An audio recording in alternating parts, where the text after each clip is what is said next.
was it 03 or 04? I can't remember. That was during the time of the assassination Gators. The murderous Florida Gators team. It was just before it. Oh, just before? Just before. That was the Chris Leak team.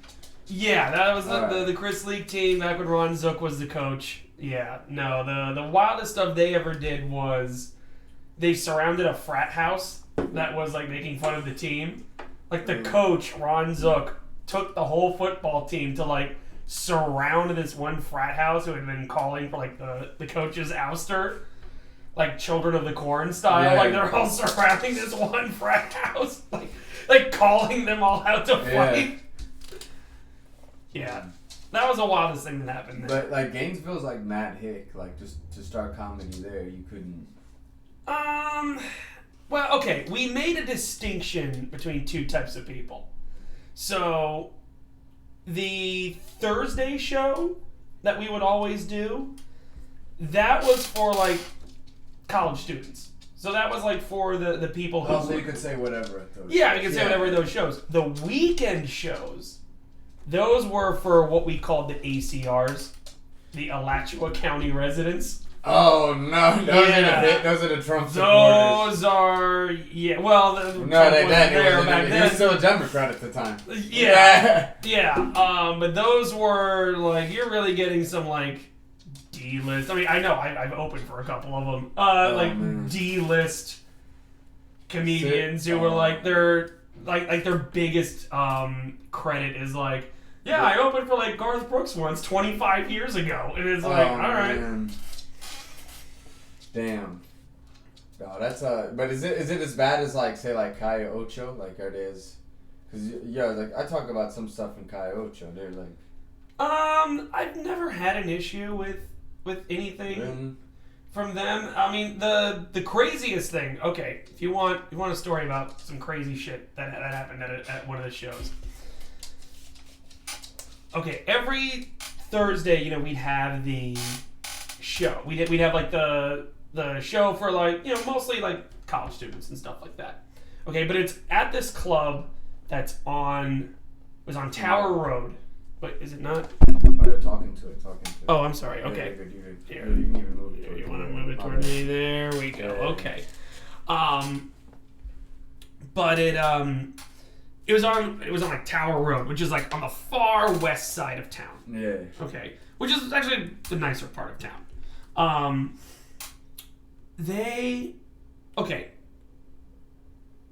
Every week, like whoever, like the people who ran the club thought did like the best that week, they would get to headline the next week's show, where they could do a half hour. That's a good system. Yeah. Where they did like a half hour, so that they would record it and put it on like tape back when tape was a thing.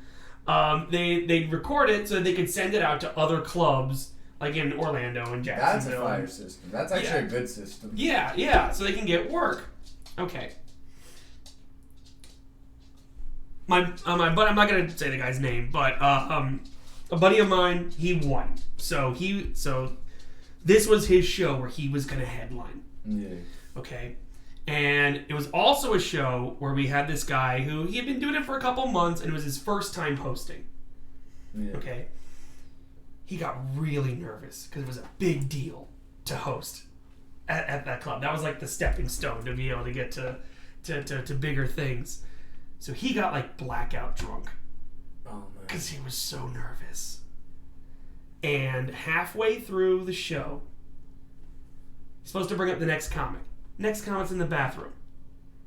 No big deal. Normally you do some more time. Yeah. And wait for the guy to come out. He just yaks. Yeah. No.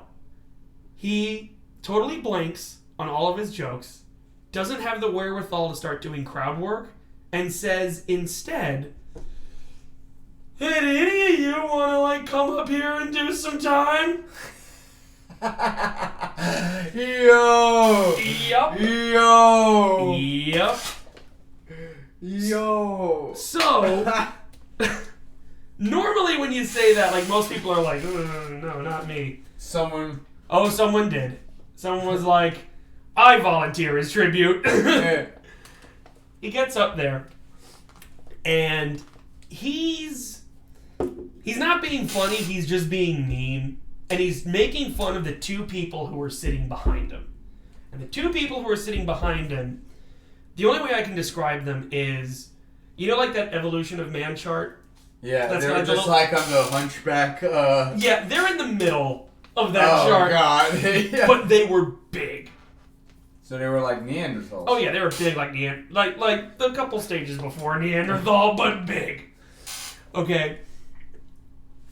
Eventually, the guys who manage the club, they come back from their smoke break. They look at the guy who's on stage and they're like, who the fuck is this guy? Why is he on our stage?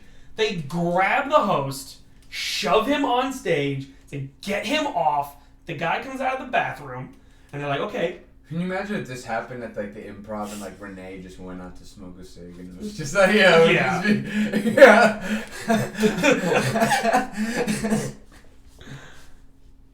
Yeah. Show continues on as normal.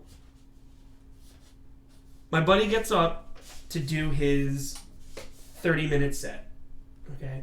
5 minutes into his set, a chair flies from the back of the room and hits the dude who was on stage. A huge room-clearing brawl breaks out. Yo, the dude that volunteered as tribute got hit with a chair. Got hit with a chair by the guys that he was making fun of, and so they start fighting. Tables and chairs are being flipped everywhere. Show's obviously over. My buddy never gets his tape. Cops are called, everything like that. 2 years later. This guy definitely recovered. That's just too memorable and funny of a moment. Oh, yeah. 2 years later. Remember when John Kerry came to the University of Florida? No, but I remember John Kerry. Okay. John Kerry, fresh off losing the 2004 election, comes to the University of Florida. And remember how there was this one guy who had to be dragged out? That was him? Don't tase me, bro. Oh. That was him. Wow. Maybe he was just eccentric, like... No, he was just a dick. Apparently he ran like the editorial column at like the school newspaper at the Independent Alligator. And like the guy was just a dick. Damn. That's all it was. The only fight like I'd seen was the Dan Weiss making fun of Jesus. Really? What was that? He was he was at like some like hick bar. It was like it was in like North Lauderdale, Palm Beach, and he's like he was like, oh, let me tell you something about the Messiah or whatever. Mm-hmm. You know, with his voice or whatever. Yeah. And this guy's like, let me tell you about the Messiah. Yeah, and this guy's like, don't you ever talk about the Messiah. Like that. What a weird thing to get angry about. His joke is like, it's ironic how Jesus was a carpenter and his ultimate fate was getting nailed to a piece of wood. This guy charges the stage. Oh, wow. Yeah, like... Yeah, but that's a new thing. Look, hey, that's something that's been very much in the news this morning. Then there was the guy that, like, I would do the Elks every week. You ever did the Elks? No, I've done, like, those, like, fraternal lodges before, but I've never done the Elks Lodge. Yeah, the Elks, they got taken away for, like, a month and a half. Uh-oh, what happened? Yo, we would get, like, 30 minutes a week up there. Like, because there was only be, like, 3-4 comics that would show up. Oh, nice. Yeah. It was, like, a secret gem. And... like, every time we tried, like, this guy, towards the end of the show, was always this one patron. If there was nobody talked about politics, he'd get mad because no one was talking about politics. But if you made political jokes and they weren't pro-Trump, then he would heckle. He was on my he was on my Instagram. Like, I took tons of videos of this. This guy was trying to tell me, he was like, you used to live in Philadelphia, that's where they stole a bunch of ballots and shit. I'm like, you know, Philadelphia's, like, Democrat, right? And he's like... yeah. And he starts screaming at me. He was like, no, that's what the media wants you to believe. I'm like, have you ever been to Philadelphia? I'm like going to back and forth. And he's like, no. No, because you would have been punched out by now. Yeah, it's like, yo, Philadelphia is so blue. Even the Italians vote Democrat. And, yeah. Is it not? I mean, they're still racist, those Italians. It's just everything's unionized. You right, know what I mean? Yeah. Like, yeah. Oh, yeah. But, like, that, besides that, like, that constant heckling, I haven't had anything crazy yet. Like, no. But what I know is your jokes are all about what happened? Oh God, some chatter.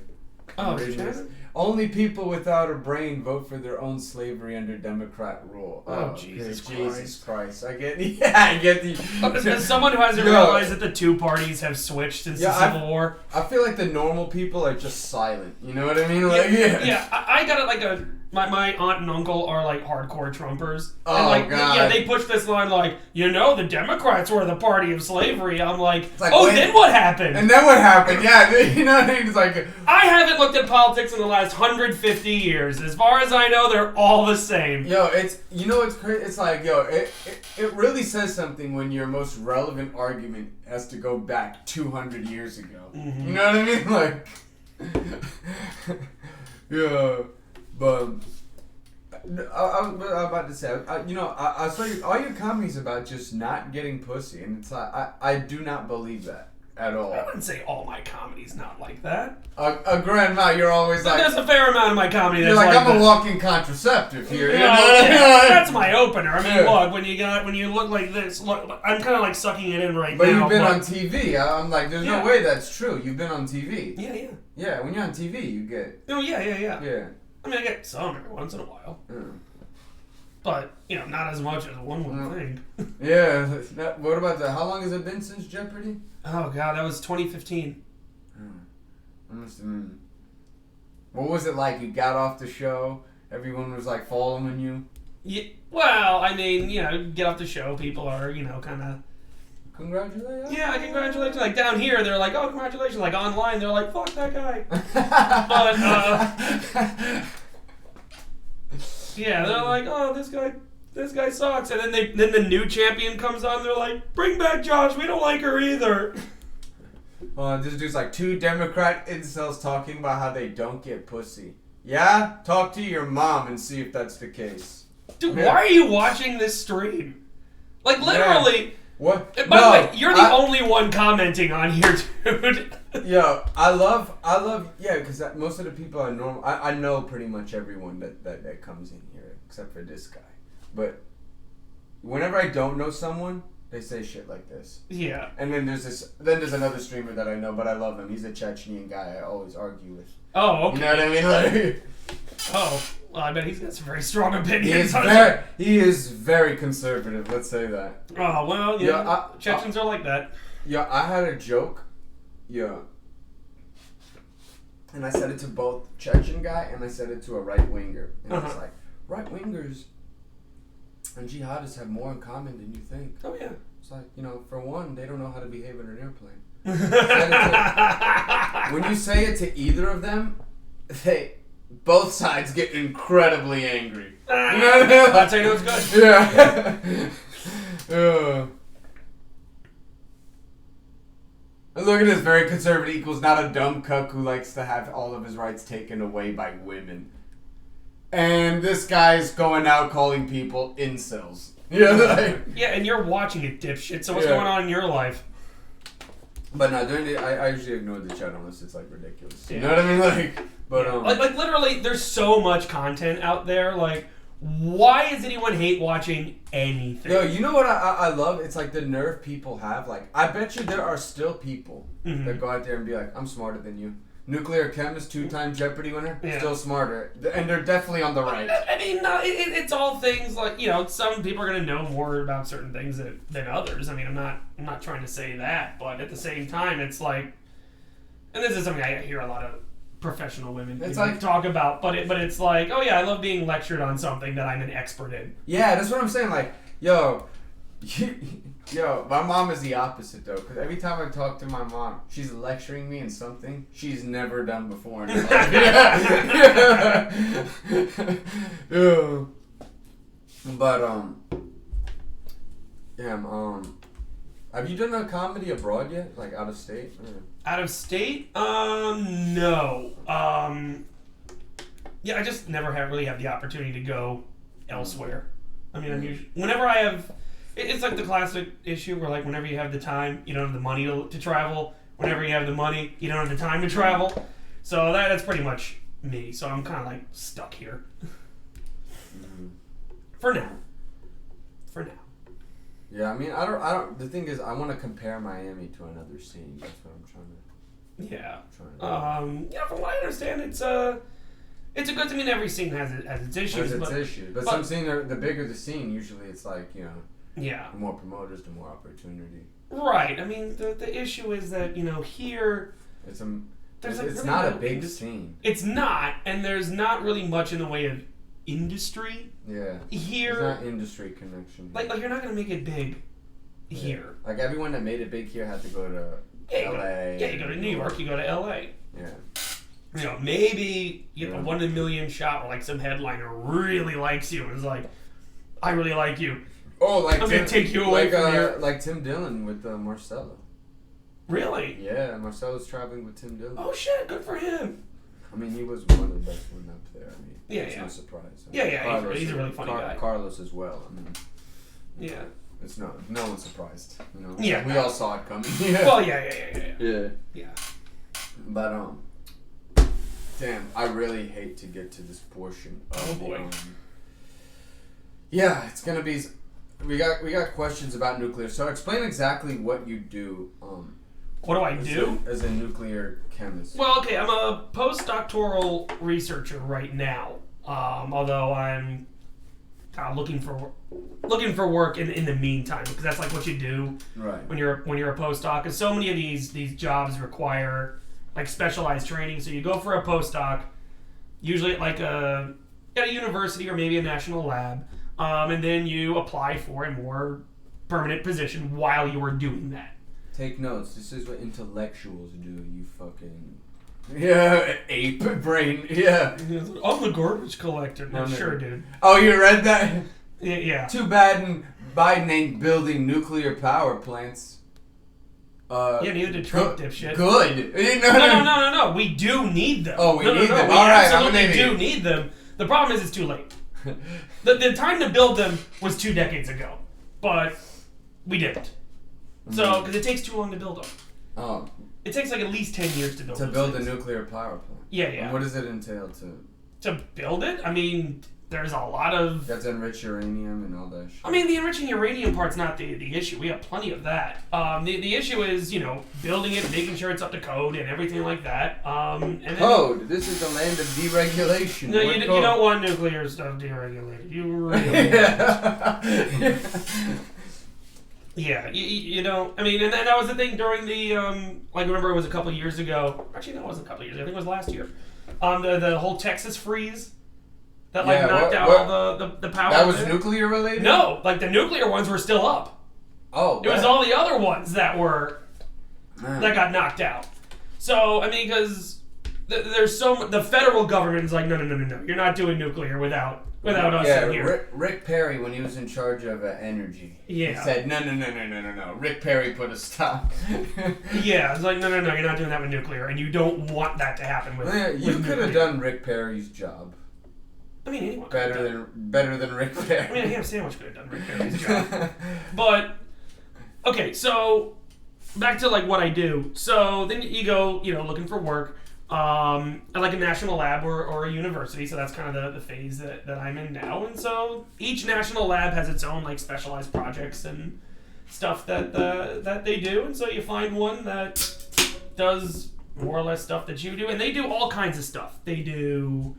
Material science. They do. What is material science? Well, like different it depends on the lab. So there's different materials for whether it's power storage or that have certain properties that we would find useful, like plastics that are stronger or metals that are stronger but lighter weight. Things like that. Things that can. I mean, I said power storage and stuff like that. So, like, there's all kinds of stuff that they do there. And then there's, like, also, like, basic research that they do. Like, basic chemistry, basic physics, and stuff like that research that, doesn't have an application immediately, but, can spur other developments later on. If you keep it, like, a muscle, like, going just... Well, I mean, because sometimes, some kind of phenomenon that you don't realize exists or like you don't quite know how it works. Solve with a simple physics like equation. Well, I mean, if it was a simple physics equation, then I think it would have been solved by now. But like, it could have an application later on. You know, that we can't foresee right now because we don't know how it works. So like, what's it called? In terms of why nuclear though? Like, why did you pick? Why did I pick nuclear? Is it because it's just like so dangerous? Like, oh, this is a field where they need people. This is something. No, because it's kind of, in some sense. I'm not studying. Yeah, I'm not. In some sense, it is kind of a form of alchemy, in a way. Oh, so it's chemistry, but I mean, it is, but you know, one of the first things you learn in chemistry is that okay, you can't, you know, matter cannot be created nor destroyed. And you know, if you have certain elements in a chemical reaction, you're going to have those same elements at the end of the chemical reaction. You're not going to get new stuff that shows up. But with nuclear reactions, you do. You do get new elements that appear that are different from the ones. But what do they do with nuclear? I mean, like say like an atom bomb or nuclear. Do they smash two atoms together? What is like the process, the chemical? Depends. The earlier nuclear weapons, those are fission bombs. So they take a big atom, uranium-235 usually, or like plutonium-239, and they split it. And that releases an enormous amount of energy. So it's all done through... And that was Little Man and Fat Boy. Yep. Fat Man and Little Boy. Yeah. Fat Man and Little Boy. Yeah, like the early stuff. And that's the stuff that, like, when you hear about North Koreans doing weapons tests, that's the stuff that they have. The stuff... Oh, so they're still behind in regards Oh, yeah, they're still behind. They haven't done, as far as I know, they haven't done what are called fusion bombs. Which is where the atoms... come together, right. Yeah. So usually like hydrogen coming together. So North Korea, but in terms of like the capability of their missiles, they're not behind in that. It's just the way their bombs work. Or you think they could be lying? No, everything that I've read suggests that the newest missile that they have, the Hwasong 17... I didn't even know there was a name. Oh, yeah. Hwasong. Hwasong 17 does have the range to hit the United States, but they still have like issues with getting, you know, stable fuel, targeting, and stuff like that. The ones that are like their staple right now, the Hwasong 15, you know, those can be a danger to Japan or South Korea or something like that. But they wouldn't nuke South Korea because that would affect the air they breathe as well. There'd be the fallout and the cloud would... Well, right. I mean, Japan's more in danger. I mean, Japan would be, I guess, more in danger, but the thing with all these nuclear, you know, weapons and everything, a lot of it is just done as a deterrent. Because unfortunately... That's one of the questions I was going to get to, because, I was wondering, like, yeah, for the most part, they are done as a deterrent, but all it takes is one mad. Exactly. Even madder than just one. Or not even a mad, just, like, an accident. Accident? Like, do you know how many... like, do you know how many times... Like, I know we dropped a nuke in North Carolina and it never detonated. Yeah, thankfully it never detonated. But there have been times when, particularly with the Russians, like the Russians' early warning system for missiles is notoriously unreliable. And they know it. Like, even they're like, oh yeah, it says a missile's coming, just ignore it. Because they know that, like, this thing sucks. So, like, what if we just launched at Russia? Do Well, ignore. there was a big... Okay, I'll tell you a little story. It's about a guy named Stanislav Petrov. And he was I think he was a colonel. No, he was a captain. In the Soviet army. And he was on missile duty. So he's there to, like, watch the missiles. And the Russians had built this brand new missile early warning detection system. They call it OYO. It means eye. He's there.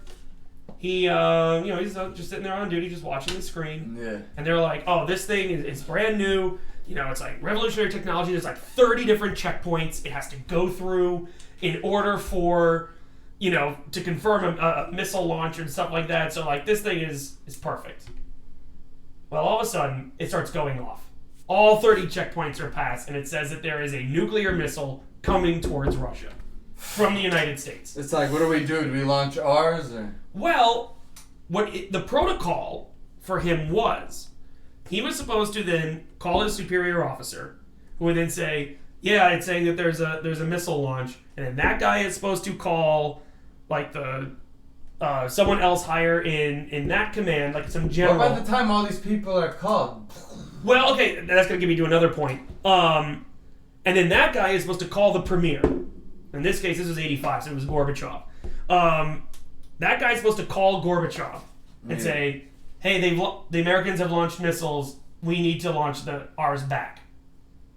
And then give the order to go launch the missiles.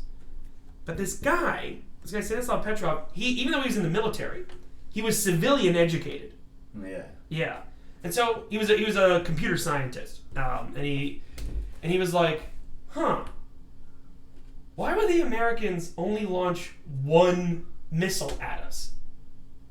Because they knew that no matter how much, if we get... They were going to go for annihilation. We were going to destroy them. So, like, if you know that, why wouldn't you just launch everything? Or so much that, you can totally destroy... Russia 15 Russia's like 15 times over, and then you never have to worry about it again. All of Europe and exactly. You know, to destroy think about this: if 100 nukes were detonated, if multiple, like even say like 10 nukes were like detonated, that would destroy the planet. It depends on how big they are, and it depends on like how spread out they are. But the guy's like, this doesn't make any sense, so he ignores the warning and he hits like reset. Everything's fine. A couple minutes later, it goes off again. Now it's saying there's 5 missiles on the way. And the guy is like, shit. But again, it still doesn't make sense. He knows that the Americans have thousands of these missiles. So why would they only send 5? Especially for a country as vast as Russia. You're not going to be able to destroy the whole thing with just 5 missiles. Well, he gets a call from his superior officer who's now like, hey, what's going on over there? And he's like, nothing, it's a false alarm. And then hangs up on him. Resets the machine. Waits a half an hour, because back in those days it took about a half an hour for the missiles to go from like one side of the world to the other. Wait, so it only takes half an hour for like a rocket? Oh, it's less now. Which is what I'm going to get to now. Whoa! But back then it was about a half an hour. So like half an hour from like Moscow to New York. Well, we don't have nuclear missiles in New York. It's really more like Montana. No, Montana. Yeah, something like that. To Moscow, yeah, it was about a half an hour. But what if it was like, because Kennedy used to have missiles in Italy and Turkey. Yeah, and... Like how long would those missiles take to get to Russia? Oh, not long. Which was like part of the reason for 5 minutes? Yeah, like 5 minutes, yeah. But which is part of the reason for the Cuban Missile Crisis. Oh, fuck. Yeah. But I'll get to that in just a minute. So what was I saying? So this guy hits ignore. Nothing happens. The guy gets off his shift, downs an entire bottle of vodka, and sleeps for the next 36 hours. Turns out that what their system was looking at was like reflections of light coming off of clouds in Montana. And for whatever reason, the early warning detection system said that was a nuclear missile. Like, I guess the way it was shaped or something like that made it think that it was some kind of nuclear missile. Unfortunately, what ends up happening to this guy is that the Soviets, are like, okay, what the hell just happened here? And they can't admit to the world that they have like a busted early warning detection system. So instead they had to lightly punish the guy who hit ignore for like not following protocol. Yeah. Yeah, like it wasn't much of anything. Like I said, like you go sit in timeout. Yeah, basically they put the guy in timeout for like a couple weeks, and they're like, yeah, we'll bring him back in. But that was the crazy part, is that this guy was not supposed to be on duty that day. He was covering for someone else who was sick. And the guy that he was supposed to cover for was like trained in the military. And there are these coincidences that's like, it's meant to this civilization's meant to go on. Yeah. I mean, something similar happened in the Cuban Missile Crisis. So what came out like a lot later was that, yes, you had the Cuban Missile Crisis where the Russians were sending nuclear missiles to put on Cuba as part of it is, to defend the new Cuban Revolution. And then the other part of it was to also be a counter to the Jupiter missiles that we had in Turkey. That was the, Yeah. So, like, they wanted to be like, hey, we got stuff right off your shores pointing at you, too. And that led to the Cuban Missile Crisis. But there were these 3 submarines. There were these 3 nuclear submarines. Or, I'm sorry, it was 1 nuclear submarine that the U.S. had blockaded Cuba. And they knew this submarine was there. And so they start, when you have, like, submarines around, but you don't want to, like, destroy them, you throw a bunch of depth charges around them as a way of being like, hey, we know you're there, come up. Yeah. There's these 3 captains who are on this nuclear sub, and they have nuclear missiles. So they think, because they're ordered to do total radio silence, because they don't want anyone to know that they're there. 2 of them vote to like, well, it's World War III now, let's launch the nukes. And then there was one guy, the only one who was left, who was like, no, if they wanted to destroy us, they would have done so by now. They're just trying to get us to surface. No. And that guy, again, saved the world from World War III.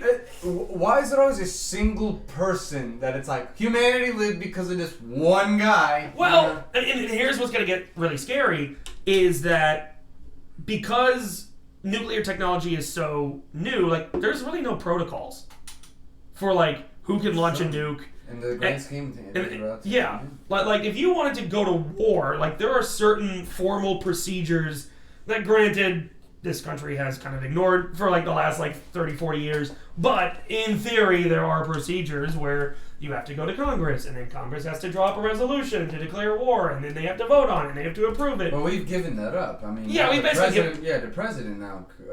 Effectively, with the authorization of the use of military force. Like, basically, it's like, whenever the president feels like we need to fight terrorism, they can go send stuff in.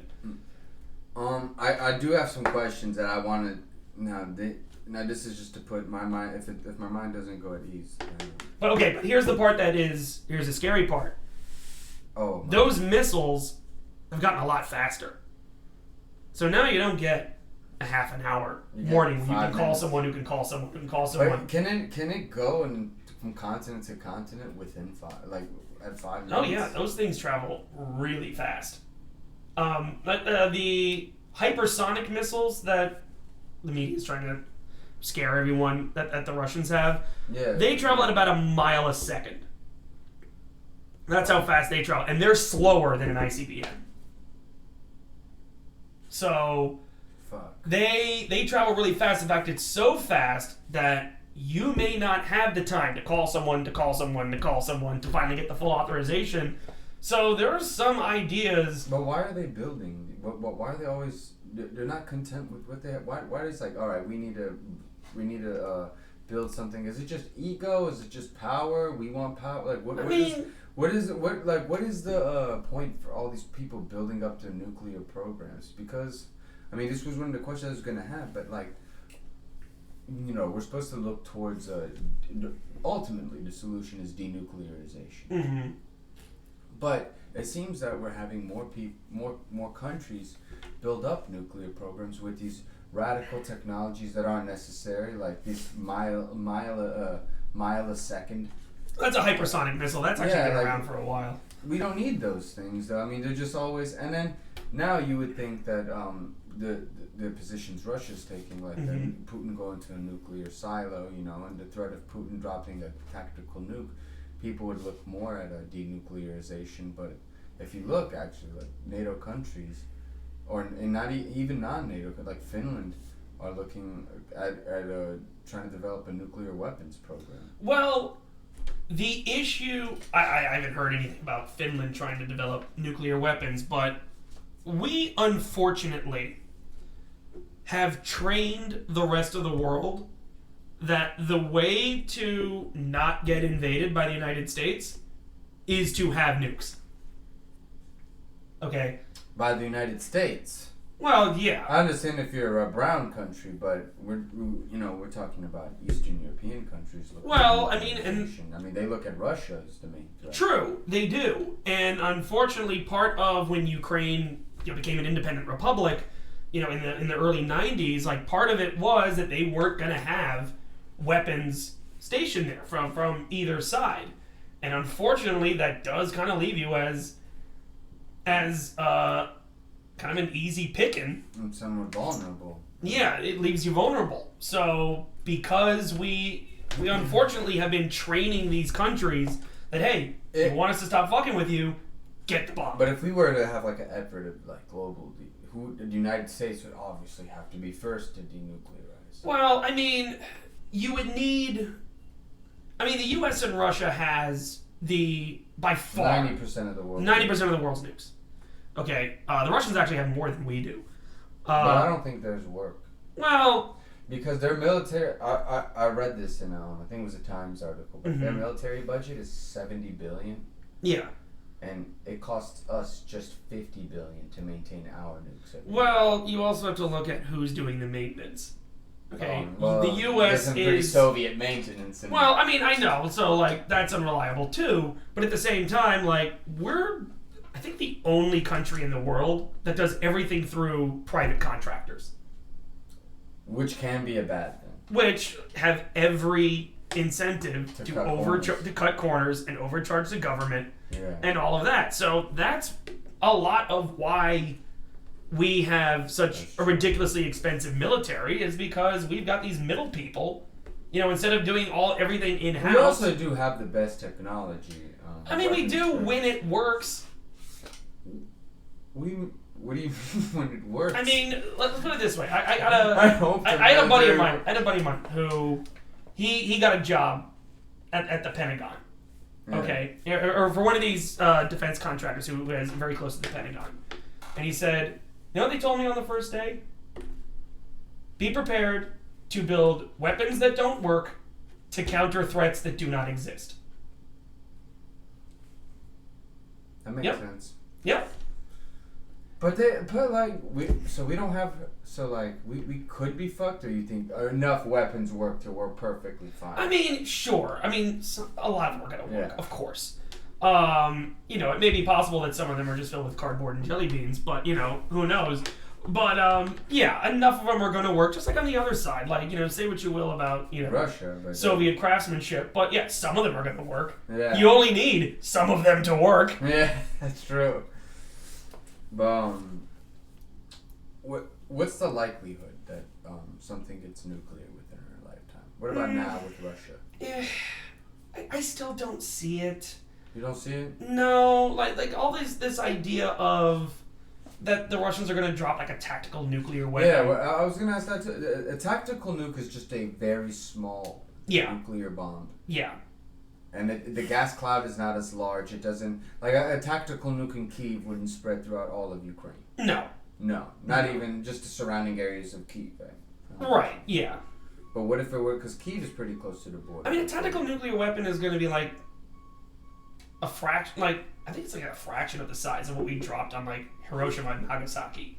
So like even those bombs didn't completely destroy it. They were big, but they didn't completely destroy the entire city.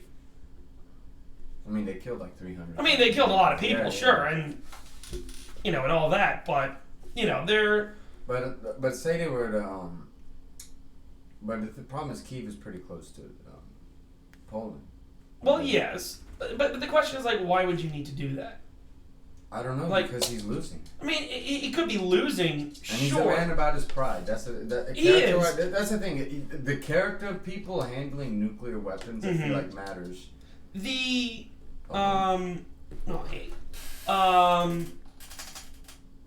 What was I gonna say? But the idea is like, do you think he's really gonna get his pride back if he nukes Kyiv? Yeah, he might try to. But like, what is that gonna do for him? Like, is he gonna say, "Oh, look, I'm a big man because I nuked someone"? I mean, he has a small man complex. Who knows? I mean, but it's still like, no one's gonna respect. But he would be assassinated if he were to do that. I feel like it could have cost him his life if he were to do that. I mean, it could. I just don't see what is to be gained When he could just level the city without. Yeah, you can do it with like artillery and like conventional airstrikes. You can do just the same thing, and yeah, people will complain, and they should, but you don't need to further escalate it to the point where now you actually are getting military stuff happening to you. Yeah, that's true. You know, from the West. Yeah, that's kind of the whole thing. We have to kind of look at like, what did Putin really want to do with Ukraine? Ukraine, it was like a Hitler looking for Germans in the Sudetenland type argument. Almost. It was very I'm the savior of my people esque. It was. I don't know what he was looking to accomplish. Like, did he have this perception of we're loved everywhere? Well, I don't know. The Russians traditionally, like this is going back even to like the Russian Empire days, have always seen themselves as the defenders of the Orthodox faith and the protector of Slavic peoples everywhere. People. Like that's what they think of themselves. Now you can say whether they actually did that or not, sure, but that's what their self-conception was during the imperial times, and then I guess obviously now. Soviet Union had a different doctrine, but they certainly wouldn't care about the Orthodox faith for them. But yeah, so he's actually done this before. Like back in 2008 when it was Georgia. When was Georgia, right? Because George W. Bush, said that, hey, we want to add Georgia and Ukraine to NATO, and the Russians were like, oh no, you're not. And so I gazed at this man in his eyes, and I took a look into his soul. Yeah. But as soon as I fucking said, oh, well, let's add this to his soul. Yeah. Yeah. Yeah. So he goes to the Russians end up invading Georgia, and they end up semi-taking Abkhazia and South Ossetia, which kind of puts a damper on NATO membership, because part of being in NATO is that you have to not have any conflicts with any other NATO countries, and you must have like what they call territorial integrity. Yeah. So you have to be fully in control of all of your territory. Yeah. And so that's what I think is happening here, because here's the crazy part is that Ukraine was never getting into NATO. No, because the territorial integrity. I mean, Crimea's gone. But even before that, Ukraine, and you know what sucks? They played by the point. They denuclearized. They did. They should have been in NATO. Yeah. Well, they played by the rules. I mean, they played by the rules. I think they should have been more neutral, like Austria or Finland or something like that, where they're like, look, we're going to be like our own separate thing. Like, we'll try to have good relations with both, but other than that, yeah, we're not going to do that, because I mean, look, when it comes to NATO expansion, after the Soviet Union breaks up, they made a promise. The U.S. made a promise to Gorbachev that, okay, yes, you'll expand NATO east into East Germany now that there's a unified Germany, right, but that's it. They weren't going to go any further than that. Okay, and then, sure, George H.W. Bush kept that promise, but then Bill Clinton was like, now's our time, let's go. And they immediately added, at the time, Czechoslovakia, now it's both Czech Republic and Slovakia. They added Poland, they added the Baltic states, they added Hungary. Okay, they added all of these countries that are pushing right up against the Russian border, and the Russians were like, hey, what the fuck? You told us you weren't going to do that. No. But the Russians at the time were too weak. So they couldn't do anything about it. Their economy had just collapsed and everything. And their economy had collapsed. Boris Yeltsin is their president. They're basically just letting, the richest people in the country just take everything. But that's why they have the oligarchs today. Exactly. They can't be mad at that. They built this their own system off that, very similar to ours. And this is the reason why Putin was so beloved. Because when Putin came into power in 2000, he put a stop to that. He stopped all the accumulation of these oligarchs. Now he didn't reverse it. He said, like, okay, you got your stuff. Like, we're not going to take that away from you. We're just not going to let it go any further. And so for that reason, like, the people loved him there. They thought, like, oh, finally, someone who's kind of looking out for us. Now, it turns out that wasn't true. He was taking, like, stuff for himself. A massive amount for himself. Yeah, he's got a massive amount for himself. To the point where he might actually be the richest man. Yeah, exactly. Like, it was all crap. But he was at least able to sell it that way. Like every authoritarian. Well, of course, yeah. I'm the working man's people. Exactly, right. And then, no, it turns out... Yeah, I got a toilet made of gold. Exactly. It's that kind of idea. But, that's the perception that he had. And back in 2000, like, he was thought to be, like, one of our guys. Like, that's what I don't get, like...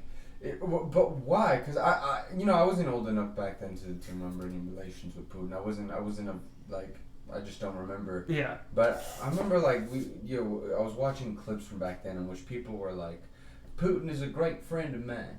I look into his eyes. And then, like, there was a documentary after George Bush had finished his second term.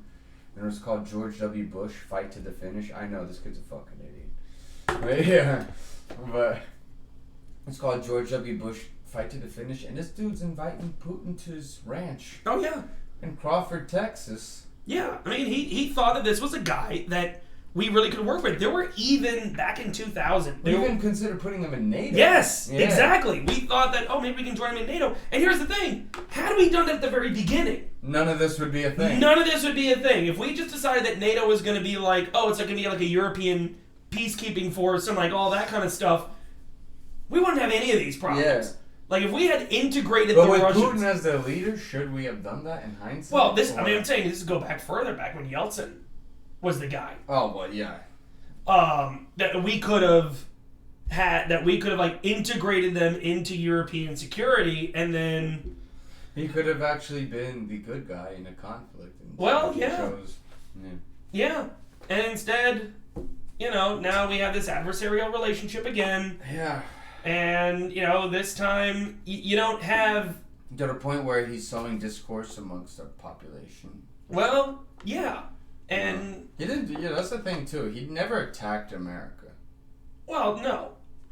Even though the left went for. Okay, first of all, it's not the left. It's dipshit MSNBC. It's liberals, dipshit MSNBC and CNN. It's the center. It's neolibs. It's the neolibs. Exactly. It's neolibs. I don't want to say the left. Yeah, everyone who I know is like really on the left is like, this is stupid. This is not happening. Yeah. Hillary lost because she was a shitty candidate. Hillary lost, yeah, and don't forget, I mean, it was projection. I mean, they did. Of course. The superdelegates were already pledged to Hillary Clinton before the elections began. There was collusion within the Democratic Party. Well, of course. Could have been a case of projection. Of course. But the thing is that with Putin, he never attacked us.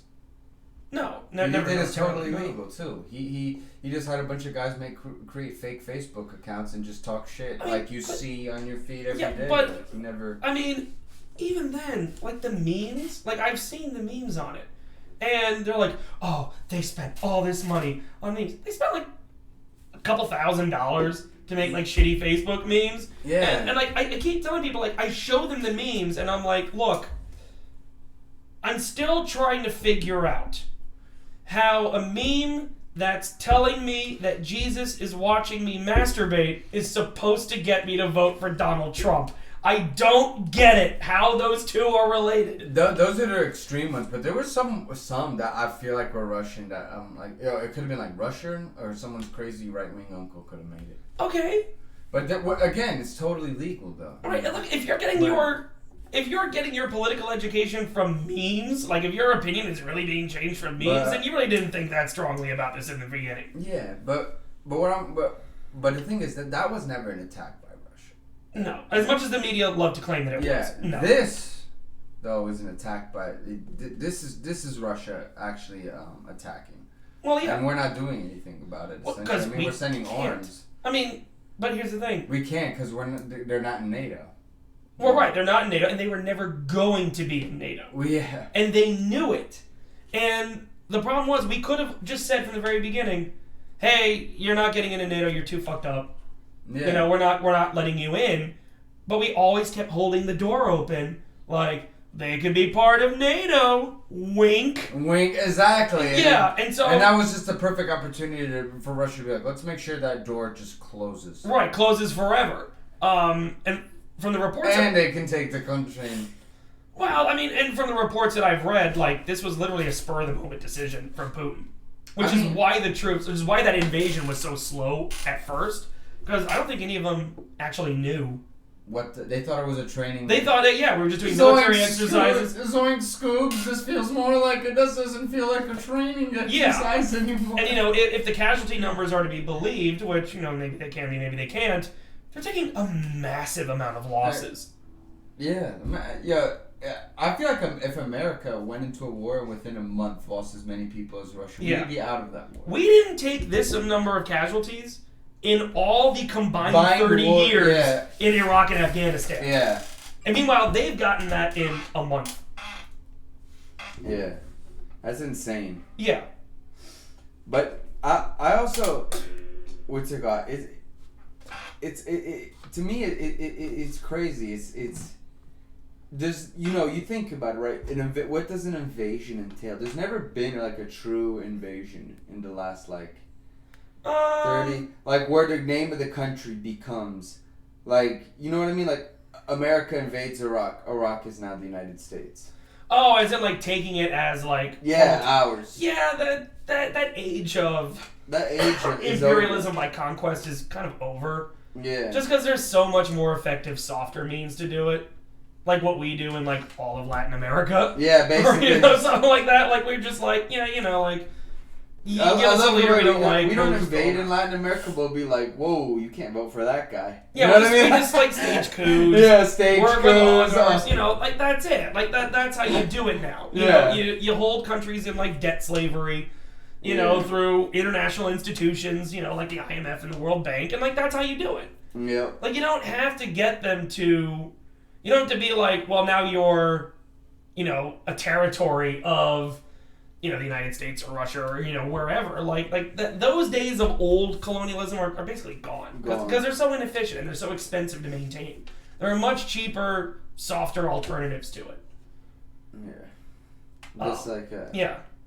I was going to ask you about, I told him about the Iran nuclear deal. Okay. Last time I checked that, when Obama did the Iran nuclear deal, the people were supposed to audit to make sure that uranium wasn't being enriched. Right. They were actually doing their job, and they said Iran was complying with the deal. Yes, they were. Well, what the fuck happened besides Trump pulling us out? That's literally what happened. Trump was like, "Fuck these people," and he got out. And now they're starting to enrich again. Well, I mean, for a year afterwards, they were still upholding their end of the deal, thinking that, okay, this is just a mistake, or something like that. And then, when it became clear that, no, this is what's happening, then they're like, all right, we're telling you that we're going to enrich uranium beyond this point. They were supposed to get no higher than, I believe it's 3.67% enriched uranium. And what does that mean? Okay, so, all right, here's the science lesson. This is going to get... Okay, so... most uranium, the natural uranium that you dig up out of the ground, right, is almost all of it is what's called uranium-238. Okay, that's the isotope of uranium. So it's got. Is there a different uranium-237? Oh yeah. They're different isotopes of uranium. So they're the same element, but they have different masses. And what are each of these? What are these? I mean, are they more deadly? Well, okay. Some of them are fissile. Some of them are not. U-238, which is by far the most common one, it's 99.27% of all uranium that you find is U-238, is not fissile. You cannot build a bomb with it. You cannot generate power with it. It's just there. And what does it do? What is it used for? It's not used for anything. So why do we... So why do we have... Because you can't help but get it. When you mine uranium, you're getting mostly that. And you need to look for the other type of uranium. Well, no. What you have to do, because the other type of uranium is still there. Mm-hmm. It's all mixed together. The one that you're looking for, at least conventionally, is uranium-235. And that's the deadly. That's the one that's fissile. Okay. That's the one where you can build bombs and you can generate power and all that other kind of stuff. But it's only 0.7% of all uranium. So you have to do a process called enriching it, where you take, because chemically they're the same. So you can't do like chemical stuff I saw like this I don't know if it was 60 Minutes, but like a little quartzite like of uranium like this big, right? That was already enriched, could like generate enough power to blow up a whole. I mean, they have like a metal plate or something like that. Yeah, and it was like only this big, and this scientist was like, yeah, this could blow up this entire building and the building next to it. Oh yeah, it's an enormous amount of power in nuclear reactions. So what you do, the conventional way to do it, is you take this uranium. Okay, you strip out like the ore and stuff like that to get the uranium, and then you treat it with fluorine gas to make uranium hexafluoride. UF6. The reason why I use fluorine is because there's only one isotope of fluorine. Fluorine-19. That's it. And what does fluorine do? Okay, what it does two things. One, it has only one isotope, so any differences in mass are going to come just from the uranium. And then two, uranium hexafluoride is a gas. It's not a solid anymore. So you take that gas, you put it into a centrifuge, and you spin it around. So because there's a slight difference in mass, they're going to spin at different rates. And eventually you're able to kind of like filter some of the U-235 ones out, and then you get rid of the fluorine gas, and then you get your solid uranium of U-235. The problem is, the difference in mass between U-235 and U-238 is very tiny. So you only get like 1% more U-235 every time you go through a centrifuge cycle. So you have to do it over and over and over and over again. Until eventually you get enough U-235 that you can do whatever application you have for it. So if you want to generate power, for example, you get it to like 4 or 5% enriched, and then you can safely generate power. You want to build a weapon, though, you need to get that to like 90% or higher. Fuck. So right now, and here's the thing with the enrichment, because you're getting like 1% every time, the more enriched it is, the easier it is to further enrich it. Because instead of taking 1% of 0.7%, if you're at, let's say, 30%, now 1% of 30% is a lot higher. And how much does this operation like cost countries in general? The billions, I imagine. Yeah, it costs a fair amount to keep those centrifuges running. Usually you have like thousands. This is all military budget and everything?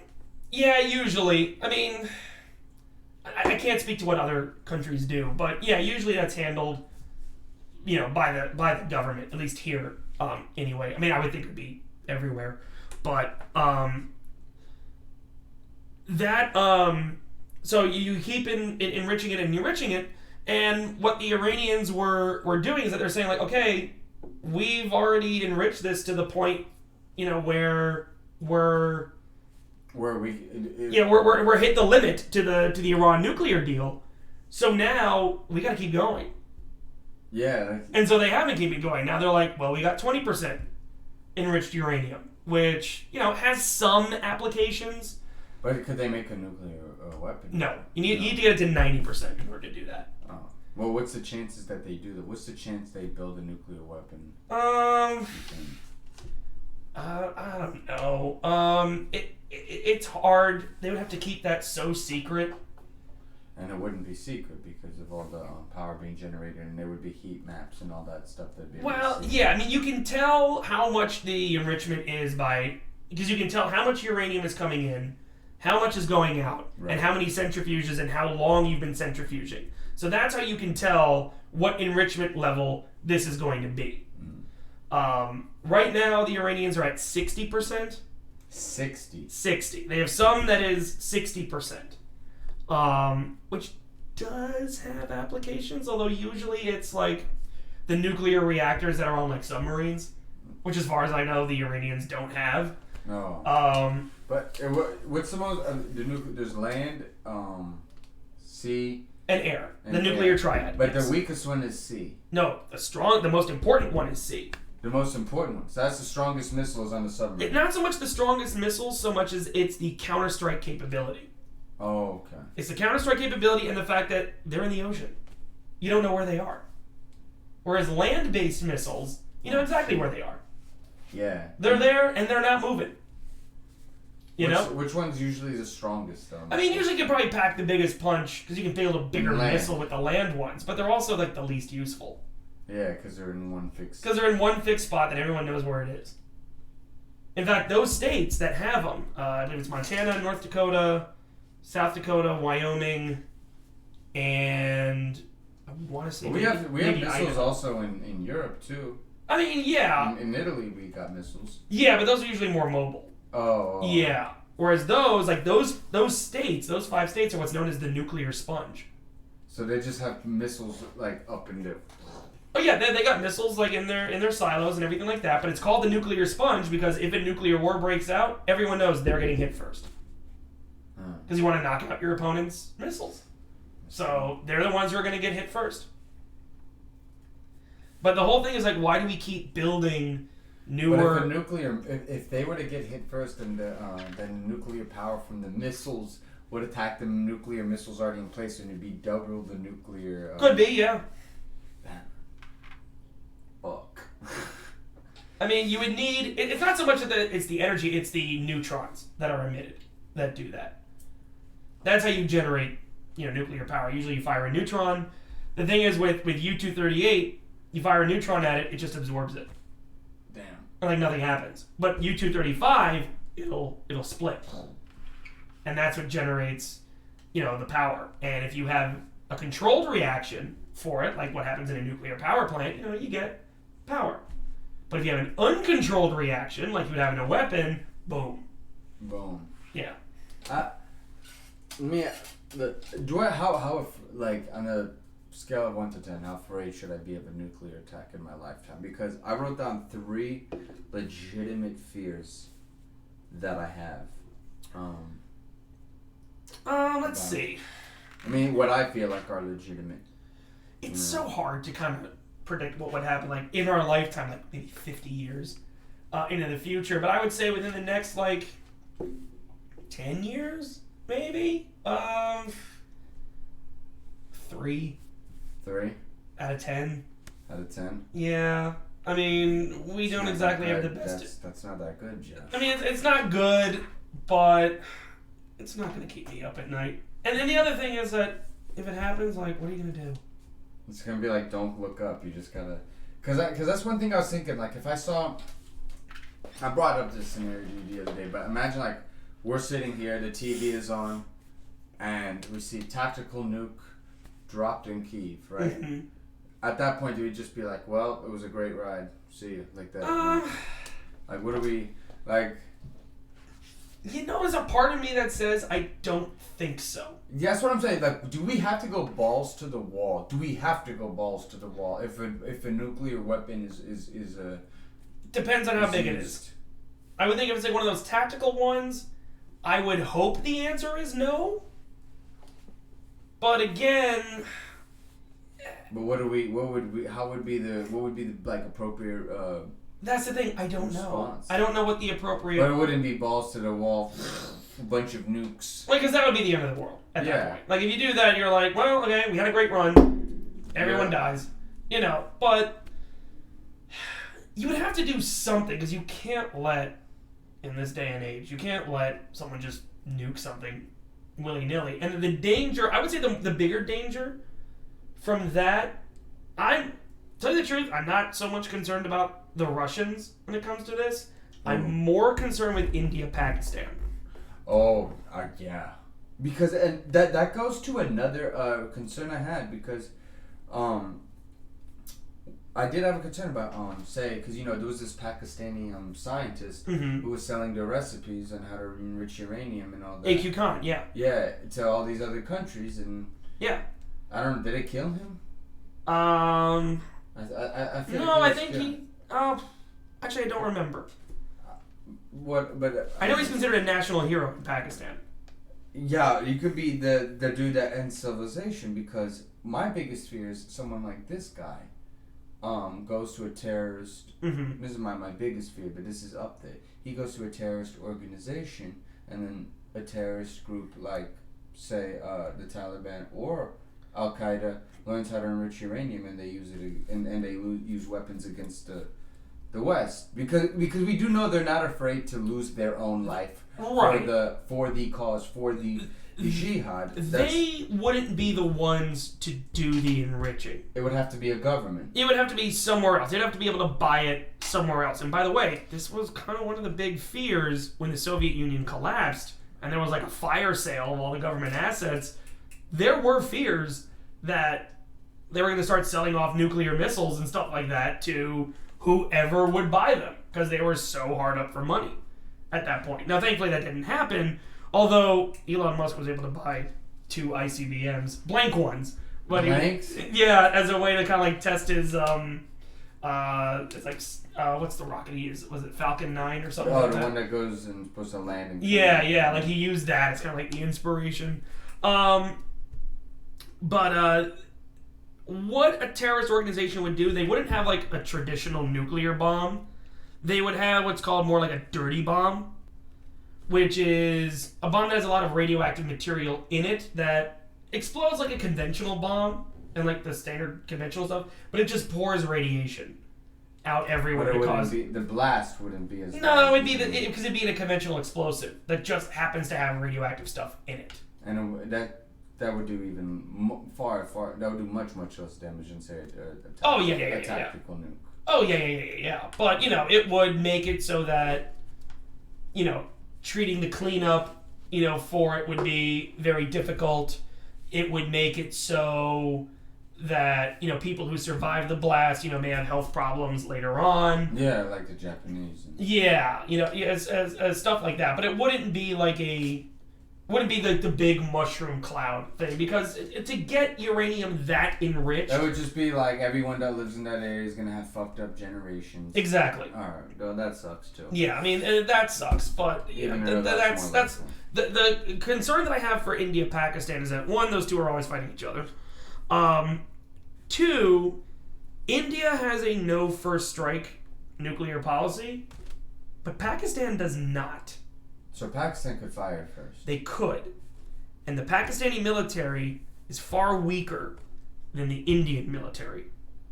So the Indians would just wipe them out. They could, which is why... And the Pakistanis have focused on... But the thing is, the Pakistanis have aligned themselves with extremist terrorist groups as well. They do have a lot of them... who hate Hindus. In their government. Well, and then the Indians have a government that hates Muslims. So... yeah, but I don't think there's a radical extremist Hindu groups, but you do have. Yeah, they run the government. Oh, the BJP party is a radical that's Hindu nationalist. Right? Yeah, is a radical Hindu nationalist. But with all the Islamic extremist groups. Well, right. I mean, it's not as big as a threat to what's it called that we. I mean, the Indian extremists. Right. I mean, they're not going to do anything to us or anything like that. But the two of them are constantly fighting over their border, and particularly this area called Kashmir. Because I feel like the West would take India's side just for the sake. Yeah, of we have Muslims in Pakistan, and Muslims equals bad if you're to a lot of people. Well, remember that in the 2000s, Pakistan was our guy. Like, they were the ones back when General Pervez Musharraf was the military dictator of Pakistan. They were our guy, but it was like a fake our guy because I do believe now this is out of left field to most people. I do believe Osama bin Laden, with the help of the Pakistani government, was actually hiding in the mountains of Tora Bora. Yeah, with the help of. I don't know if I wouldn't say both governments, but I would say definitely Pakistan. I think the Pakistanis were using him as leverage. Yeah. I think they were saying like, "Hey, we've got him. We can give him back to you." They were saying they don't know where he is though to our government. Yeah, but meanwhile he's living in like a giant mansion. Yeah. In like a city life with hookers and everything like. Yeah, like he's sitting there. He's like. He's got like a PlayStation 2 or something like that. In worst case scenario. Yeah. Yeah, there are people who are like, yeah, we kind of think there's someone weird in that house. Yeah, it's like, this guy. Yeah, this guy he looks like a lot like this guy Osama. He's like, he's tethered to a dialysis machine. Like, this is really weird. Osama was on dialysis. Oh yeah. He had kidney failure. For real? Oh yeah. How? I don't know why his kidneys don't work. It just happened? It just does. I thought he didn't drink alcohol. It was like that. Well, there's other reasons why you get kidney failure. Damn, I didn't know Osama bin Laden was on dialysis. Oh yeah. Yep. That's crazy. Didn't know that. Yep. Didn't know that. I thought he was a fully able, capable. Maybe back in the day when he was fighting the Russians, but Young Osama, you know. not anymore. Yeah. Bin Laden. Time comes for everyone. But all right. Let me get to this is another genuine fear I have. All right. So you know how climate change is. Mm-hmm. We have a climate catastrophe that very similar to what happened in Japan's scenario. Uh-huh. That affects a nuclear plant. Okay. Everyone's air is fucked up globally. Like we're talking about like something Chernobyl-esque. Because my parents told me my parents were living in Chernobyl. I mean, not Chernobyl. They were living in Italy. They're living in Italy. Okay. My parents are not from free yet. Yeah. My parents were living in Italy during Chernobyl, and they said the prices of fruits and vegetables just skyrocketed at that time because they couldn't grow shit. But could a global catastrophe like that happen if the wrong nuclear plant gets affected by a climate catastrophe? Well, you'd have to kind of think about what climate, what natural disaster is tsunami, hitting hurricane, tornado. We don't get anything that's a result of climate change. Well, the Fukushima one wasn't climate change. That was just an earthquake. That was an earthquake. But the thing with that one was Fukushima was built to withstand tsunamis and earthquakes. Problem was the earthquake that hit was stronger than anyone thought an earthquake could be in that part of the world. And the resulting tsunami was way bigger than what anyone thought, could happen. The corresponding tsunami to earthquake ratio. Exactly. And so, even though Fukushima was built to withstand, tsunamis that are, this high and have this much water, they weren't able to deal with the much bigger wave that ended up hitting them. Yeah. So, that's what caused the failure at the plant there. As for other places, we don't have tsunamis in the United States. So we don't. So we don't have to worry about that. Let's say a twister or a hurricane. Yeah, but even then, Turkey Point here is built to withstand, What? Yeah, Turkey Point over here. Turkey Point? The nuclear power plant here in Miami. There's a nuclear power plant here in Miami? Yeah. I didn't know this. Yeah. Turkey Point. Turkey Point. Yeah, that's built to withstand major hurricanes. So, and the thing with hurricanes, though, is that you can see hurricanes coming. So there's, prep that you can do beforehand. Oh, okay. Which helps. I'll scratch that fear off. Yeah, I wouldn't worry too much about it. There's other things to be worried of, but, that one, no. All right, well, I'm more at ease with that one. But another one I have is, all it takes is one crazy guy to just end the world with a button, right? But what's to say that crazy guy wouldn't come from the United States at any point? It could be. Because remember, Trump once said... My button's bigger than yours? My button's bigger than yours. Not only that, during his campaign, he said, what's the point of having nuclear weapons if you're not going to use them? Yeah. This kind of goes back to a point that I had talked about before, that because the speed of these missiles is so great, that you would have to delegate responsibility for commissioning a nuclear strike with more and more people.